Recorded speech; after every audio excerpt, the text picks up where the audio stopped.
दही चूड़ा भर पेट मनौनी जा।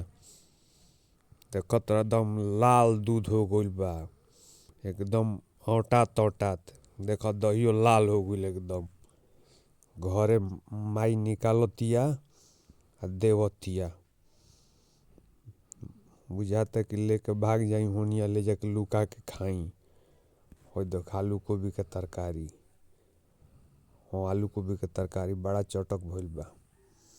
खइला के बाद न बुझाता थरिया में आ गइल। देखला के बाद बर्दाश्त होता है। कहनी द पहले भोग बाद में लगी, तनी से पहले 2 चम्मच चीखल जाओ। बड़ा बढ़िया लागत रहे नु। कहनी कि पहले चीख लेवे द तिलकुट। अरे का कहे के बा, जौन व्रत त्योहार में भर पेट खाए के मिले ओकरो से बढ़िया व्रत त्योहार हो है। और लोग सोचेला कि घूम फिर हमारा खाही वाला ई जो दही बा दम पर देखत रहा ना, पूरा वीडियो में यह सब बा। खैनी जा, हालांकि दिन तो बदरिया होइए गई रहे। मजा आ गई। हाँ, मजा आ गई। बड़ा मीठा दही,